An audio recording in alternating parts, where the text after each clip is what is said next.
अस्सलाम वालेकुम। आज के इस एवरीडे साइंस लेक्चर में हम देखेंगे फ्लावर से रिलेटेड माजी में आने वाले एमसीक्यूज। 2023 और 2024 में जो डिफरेंट पेपर्स में एमसीक्यूज आते रहे हैं फ्लावर से मुतल्लिक, उन तमाम को मैंने कलेक्ट किए और इस वीडियो में आपके लिए लाया हूँ। तो चलें स्टार्ट करते हैं। हम ना सिर्फ एमसीक्यूज देखेंगे बल्कि हम उसको ट्रिक्स भी सीखेंगे, हम किस तरीके से इनको याद रख सकते हैं। Which is the largest flower in the world? दुनिया में सबसे बड़ा फ्लावर कौन सा है? तो करेक्ट आंसर है रेफलिसिया आर्नोल्डी। रेफलिसिया आर्नोल्डी दुनिया में सबसे बड़ा फ्लावर है। ये 2024 में पीपीएससी के इम्तिहान में पूछा हुआ था पीपीएससी वालों ने कि which is the largest flower in the world. तो करेक्ट आंसर हो गया रेफलिसिया आर्नोल्डी। याद कैसे रखने? रफ, जिस तरह हम बोलते हैं ना कि रफ कॉपी, तो इसी तरीके रफ के लफ्ज़ से याद रख लें रफ। क्योंकि ये बहुत बड़ा फ्लावर है। जिस तरह बहुत बड़ा हाइट, लंबा सा कद वाला, दुनिया का सबसे ज़्यादा हाइट वाला इंसान हो तो वो कैसा लगेगा देखने में?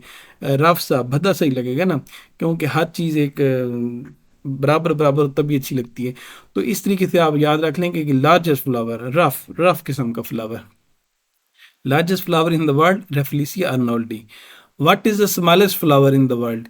दुनिया में सबसे छोटा फूल कौन सा है? Correct answer Wolffia. वोल्फिया दुनिया का सबसे छोटा फ्लावर है, जिसको हम वाटर मील भी बोलते हैं। वोल्फिया वाटर मील दुनिया का सबसे छोटा फूल है। इसको कैसे याद रखना है? आप इसको ऐसे याद रख लें, ये जो वोफी है, वोल्फिया का ये जो आखिरी एफ आई ए है ना, इसको आप याद रख लें F I A. F I ए जिस तरह फेडरल इन्वेस्टिगेशन एजेंसी होती है, उसका काम होता है चोरों के पीछे भागना या करप्शन के पीछे भागना, या कुछ ऐसे कह लें। फेडरल इन्वेस्टिगेशन एजेंसी, इस तरह के काम होते हैं एफ आई ए के। तो इससे याद रख लें कि ये इतना छोटा फ्लावर है कि ये इतना छोटा रहना चाहता है कि कोई इसे ढूंढ ना सके। एफ आई ए वाले भी ढूंढना चाहें तो इस फ्लावर को देख ना सकें, ये इतना छोटा फ्लावर है बेचारा। What is the smallest flower in the world? Wolffia. तो कैसे याद रखना है? आखिरी एफ आई ए, इससे आप याद रख लें। What is the name of the process by which flowers open and close? एक ये जो फूल खिलते हैं और बंद होते हैं, इसके लिए हमने एक स्पेशल नाम रखा हुआ है, जिसको हम बोलते हैं निक्टिनेस्टी। निक्टिनेस्टी, निक्टिनेस्टी को कैसे याद रखना है? इसको आपने याद रखना है, ये देखें ना, ये नाक की तरह का लफ्ज लग रहा है, नाक, जिस तरह हमारे नाक होते हैं। तो जिस तरह नाक है, सांस लेने के लिए एक दफ़ा नाक के मसल्स बंद होते हैं और एक दफ़ा खुलते हैं, एक दफ़ा बंद होते हैं, एक दफ़ा खुलते हैं। तो इसी तरीके से आप याद रख लें कि name of the process by which flowers open and close is called nyctinasty. अच्छा, लेकिन एक बात याद है कि ये जो मैं मीनिंग बता रहा हूँ, ये इनके ये नहीं कि ये बायोलॉजिकल मीनिंग है, ये आपको मैं जुगाड़ बता रहा हूँ कि आपने पेपर की तैयारी के लिए याद कैसे रखना है। लिंक करके मैं आपको बता रहा हूँ, क्योंकि मैं हर लेक्चर में मेरी पूरी कोशिश होती है कि मैं एक एक लफ्ज़ को, मुश्किल लफ्ज़ को आपके लिए आसान करके पेश करूँ। जो लोग मेरी रेगुलर वीडियोस देखते हैं वो जानते हैं कि मैं किस तरीके से ये मैं क्यों करता हूँ। What is the name of the flower that blooms only once in its life? वो कौन सा फूल है जो ज़िंदगी में सिर्फ एक दफ़ा ब्लूम करता है, खिलता है? तो करेक्ट आंसर है मोनोकार्पिक फ्लावर। मोनो से मुराद आप एक ले लें, मोनो का मतलब एक होता है। तो मोनोकार्पिक फ्लावर एक ऐसा फ्लावर जो कि ज़िंदगी में सिर्फ और सिर्फ एक दफ़ा खिलता है। इसकी एग्जांपल है बम्बू। अब बम्बू भी मोनोकार्पिक फ्लावर है जो कि ज़िंदगी में सिर्फ और सिर्फ एक ही दफ़ा खिलता है। What is the name of the flower that blooms multiple times in its life time? वो फ्लावर जो कि ज़िंदगी में बहुत सारी दफ़ा खिलते हैं, उन्हें हम बोलते हैं पोलीकार्पिक फ्लावर। पोली का मतलब बहुत सारे, पोलीकार्पिक फ्लावर के बहुत सारी दफ़ा खिलने वाले फ्लावर। तो मोनोकार्पिक और पोलीकार्पिक का आपको पता चल गया कि मोनोकार्पिक जो एक दफ़ा ज़िंदगी में, ऐसे फ्लावर जो ज़िंदगी में एक दफ़ा खिलते हैं, और पोलीकार्पिक फ्लावर ऐसे फ्लावर जो ज़िंदगी में कई दफ़ा खिलते हैं। What is the name of the flower that follows the sun's movement? वो कौन सा फूल है जो कि सूरज की हरकत के साथ साथ हरकत करता है? तो करेक्ट आंसर है सनफ्लावर, सूरजमुखी का फूल जिसे हम बोलते हैं। What is the name of the flower that blooms at night? इनमें से कौन सा फ्लावर है जो कि रात के टाइम खिलता है? Correct, night blooming jasmine. नाम से जा रहा है, नाइट के लफ्ज आ गया। नाइट ब्लूमिंग जैस्मीन एक ऐसा फूल है जो कि रात के टाइम खिलता है। इसको हम कैस्ट्रम नॉकटर्नम भी बोलते हैं, कैस्ट्रम नॉकटर्नम। तो ये नॉक्ट जो है इसको आप नाइट से लिंक करके याद कर लें, नाइट से मिलते जुलते लफ्ज है, तो Cestrum nocturnum, Cestrum nocturnum. What is the name of the flower use to make saffron? Saffron बनाने के लिए कौन सा फूल यूज होता है? तो करेक्ट है जी, क्रोकस साटिवस। क्रोकस साटिवस सेफ्रॉन बनाने के लिए यूज होता है। अब इसको कैसे याद रखना है? क्रोकस साटिवस के कौन के क्रोकस साटिवस है जो सेफ्रॉन बनाने में यूज होता है। तो इसको आपने ऐसे याद रखना है कि सेफ्रॉन के अल्फ़ाबेट गिन लेने हैं, 1 2 3 4 5 6 7। सेफ्रॉन लफ्ज में 7 अल्फ़ाबेट हैं, और क्रोकस साटिवस में भी कितने लेटर्स हैं? 6 क्रोकस में हैं और 7 सेटिवस में हैं। तो 6 7, यानी कि सेफ्रॉन में 6 लेटर हैं, तो इधर भी कितने लेटर हैं? 6 7। जिस तरह एक मुहावरतन हम बोलते हैं ना, हमने 7 को बोलना और 7 को बोलना, तो मुहावरतन हम कह देते हैं कि कितने, बस ये 6 7। तो इस तरीके से आप याद रख लें। What is the name of the flower that symbolize love? मोहब्बत के इजहार के लिए कौन सा फूल यूज होता है? तो इससे आप सारे ही वाकिफ हैं, rose. What is the primary function of the flowers in plants? Plants के अंदर फ्लावर का मेन मकसद क्या है? फ्लावर क्या काम करते हैं? एक प्लांट है तो प्लांट पे फ्लावर क्यों उगते हैं? फ्लावर इसलिए उगते हैं कि रिप्रोडक्शन की जा सके, ताकि दोबारा प्लांट, एक प्लांट से एक नया प्लांट पैदा किया जा सके। तो रिप्रोडक्शन के पर्पज के लिए फ्लावर्स होते हैं। रिप्रोडक्शन कैसे होती है? Produce seeds through pollination. जो हमारे फूल होते हैं, फूल क्या करते हैं? सीड्स पैदा करते हैं, बीज पैदा करते हैं। कैसे बीज पैदा करते हैं? Through pollination. अच्छा, पोलिनेशन क्या होती है? पोलिनेशन होती है जी transfer of pollen from male part to the female part of a flower. एक फ्लावर जो, तो उसके अंदर मेल पार्ट भी होते हैं, फीमेल पार्ट भी होते हैं। तो पोलिनेशन एक ऐसा मेथड है जिसमें मेल पार्ट से पोलन ट्रेवल करके जाते हैं फीमेल पार्ट की तरफ, इससे हम बोलते हैं पोलिनेशन। अब पोलिनेशन को आपने कैसे याद रखना है? अच्छा, एक बात यहाँ पर याद है कि पोलिनेशन को कैसे याद रखना है। तो आप इसको पोली से मुराद ले लें, यही जो पोलन की बात हो रही है, पोलन। और नेशन से मुराद आप, जिस तरह कौम होती है तो पोलिनेशन, नेशन बढ़ाओ। पोलिनेशन को आप इस तरह से जुगाड़ लगा के याद रख सकते हैं कि पोलिनेशन का मतलब है नेशन बढ़ाओ। और what are two types of pollination? दो तरह की पोलिनेशन होती है, एक होती है सेल्फ पोलिनेशन और एक होती है क्रॉस पोलिनेशन। इसके बारे में माजी में एएसएफ में एक क्वेश्चन पूछा गया था कि सेल्फ पोलिनेशन क्या होती है, तो इसका आपको पता होना चाहिए। सेल्फ पोलिनेशन ऐसी पोलिनेशन होती है, जो सेल्फ पोलिनेशन और क्रॉस पोलिनेशन को बताने से पहले मैं आपको ये फ्लावर का थोड़ा सा डायग्राम दिखा देता हूँ ताकि आपको समझ आए। अच्छा, ये हमारा फ्लावर है, ये देखें, ये वाला जो पार्ट आ रहा है ना, ये वाला पार्ट, ये जो एक पार्ट है फिलामेंट, ये जो एक डंडी सी है, ये फिलामेंट बोलते हैं। और ये एंथर है, ये वाला एंथर। तो यहाँ पर ही हमारे पोलन ग्रेन्स जो होते हैं वो डेवलप बनते हैं। और फिर इस पार्ट से, ये मेल पार्ट है और ये इस फ्लावर का फीमेल पार्ट है।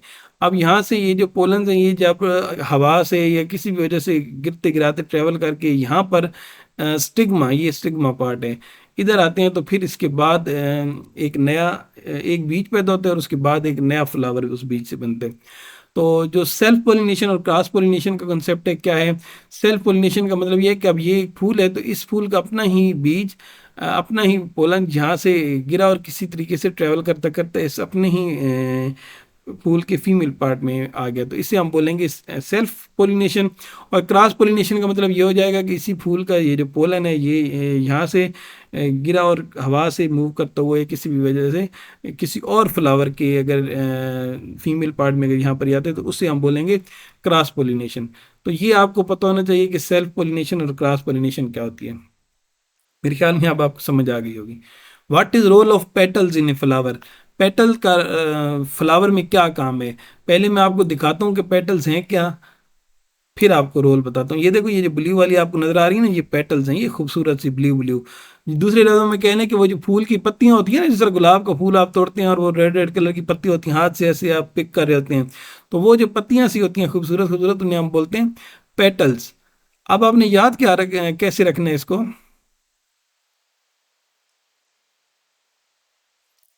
अब what is role of petals, petals का क्या काम है? तो पेटल के लफ्ज को देखो ना, पेटल का लफ्ज प्रिटी से मिलता जुलता लगता है। प्रिटी से तो आप वाकिफ ही हैं कि प्रिटी का मतलब होता है खूबसूरत। तो पेटल्स यानी कि प्रिटी, इससे याद कर लें प्रिटी। तो क्योंकि पेटल्स प्रिटी होते हैं, फूल की पत्तियां जो होती हैं, ये इनका काम क्या है?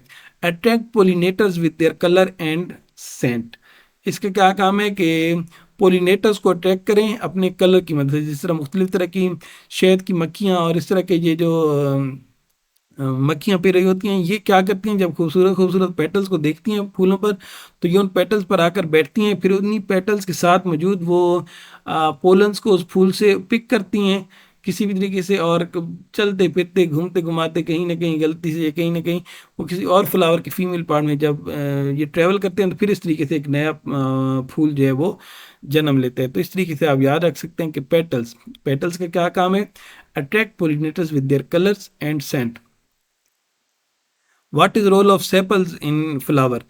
फ्लावर में सेपल्स भी होते हैं। सेपल्स का क्या काम है? सेपल्स का काम बताने से पहले मैं आपको दिखा देता हूँ कि सेपल्स कहाँ पर मौजूद हैं। ये देखें, ये सीपल्स हैं, ये आपका ये फूल की पत्तियां ब्लू वाली, और ये जो देखो ये ग्रीन सी एक है, ये क्या है जी? ये ग्रीन वाली सेपल्स है। आपने कभी फूल देखा होगा तो फूल की पत्तियों के नीचे थोड़े से ग्रीन ग्रीन कलर के पत्ते नुमासी पत्तियां भी होती हैं, ये सेपल्स कहलाती हैं।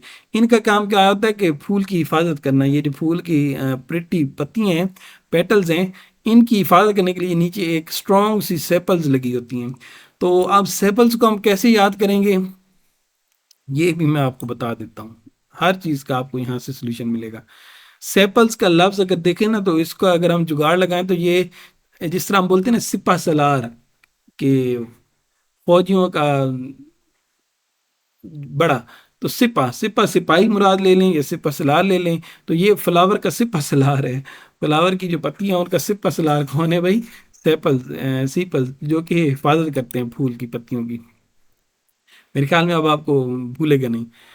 What are the male productive parts of flower called? Flower में जो मेल पार्ट्स होते हैं उन्हें हम क्या बोलते हैं? तो करेक्ट आंसर है जी स्टेमन। मेल का जो पार्ट होता है फ्लावर में उसे हम स्टेमन बोलते हैं। स्टेमन आपने कैसे याद रखने हैं? मैन, यहाँ पर ये देखें ना, मैन, मैन से मिलता जुलता लफ्ज है स्टेमन में, तो आप इस तरीके से याद रख सकते हैं। मैन, मैन जो है वो मेल को ही कहते हैं, तो स्टेमन, यानी कि आप इस तरह से याद रख लें कि male productive part of flower is called स्टेमन।